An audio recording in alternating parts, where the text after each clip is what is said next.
to Washington or off to the State House to do what they want to do when they're voted in to do what we tell them to do.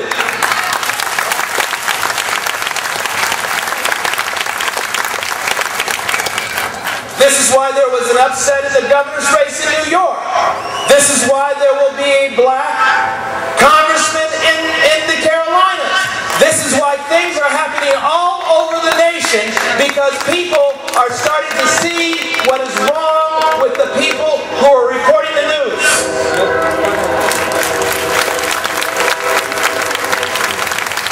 But beyond the press corps, another problem of our communication is our politicians. It is interesting that they want to decide their salaries. They want to decide the salaries of the investment bankers. They want to decide the salaries of the insurance brokers. They want to decide the salaries of the automotive corporate chieftains. Incidentally, I got my car from Montgomery. That's a good place. You might go there too. And while they arbitrarily decide what they should pay them, they also decide what they should get paid. According to Robert Longley, the rank-and-file House and Senate members receive a salary of $170,000 a year. $170,000 a year. Both the majority and the minority leaders, it's equal opportunity here, of the House and Senate receive $193,400 per year, while the Speaker of the House gets a base pay of $220,000, $500 every year.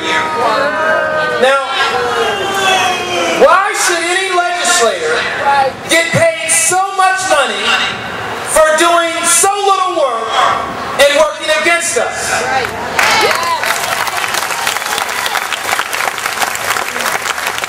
Do you recall when Congressman John Conyers, equal opportunity, black guy, Michigan, he laughed when he said, well, we got to read the bill?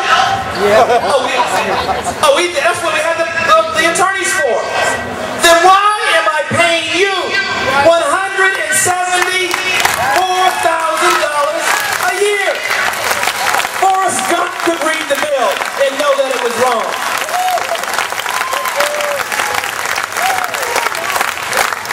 Do you recall when Senator Barbara Boxer was upset when a general was politely calling her ma'am? And she said, don't call me ma'am. I'm a senator. Oh, really? That's a title because you became elected.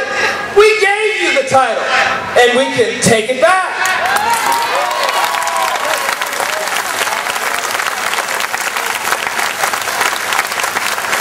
Do you recall when the Speaker of the House, remember, she gets paid $223,500 a year. These are her words, not mine. She said, we'll know what's in the bill once the bill is passed. That is fraud, waste, and abuse. The first place we need to start cutting is their salaries.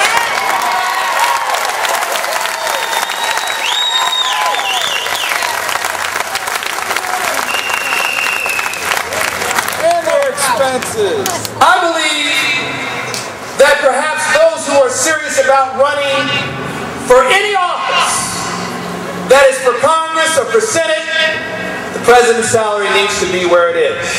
Why? Because even the athletes make more money than the president. And whether we like him or not, he is the president of the United States. But for the senators and the congressmen, oh no.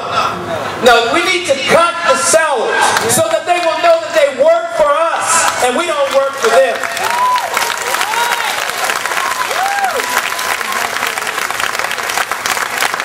Why should we be paying any politicians that type of money to betray us, to rule over us?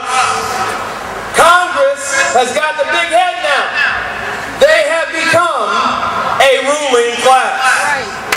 Yet the sacred documents of this great nation tell me that they swore to serve us. And I have come to the conclusion that maybe Bob Dylan, when he penned his words in 1979 of his great song, "You Gotta Serve Somebody," is very true. You may be an ambassador to England or to France. You may like to gamble. You may like to dance. You may be the heavyweight champion of the world. You may be a socialite with a long string of pearls. You may be a state trooper. You might be a young Turk.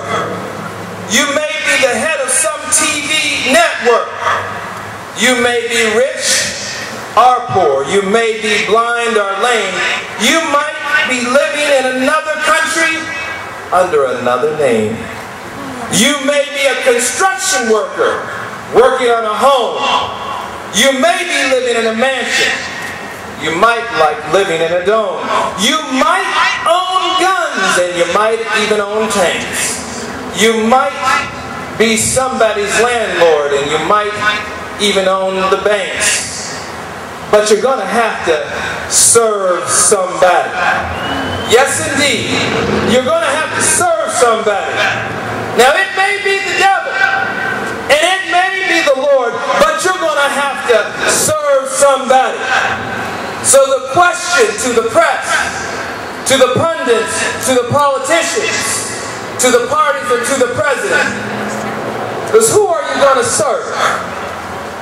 If the parties, if the Democratic Party would dare to dream and to do those things that would be better for the democracy, I'm down for that.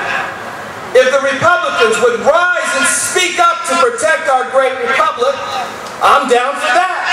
If the libertarians and the independents and the constitutionalists would coalesce behind someone who shares their principles but does not share their monarchy, I'm down for that. But they have to be down with what is right and not what is wrong.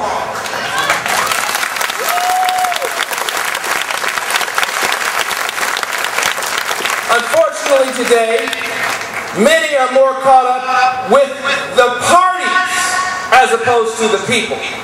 And this is why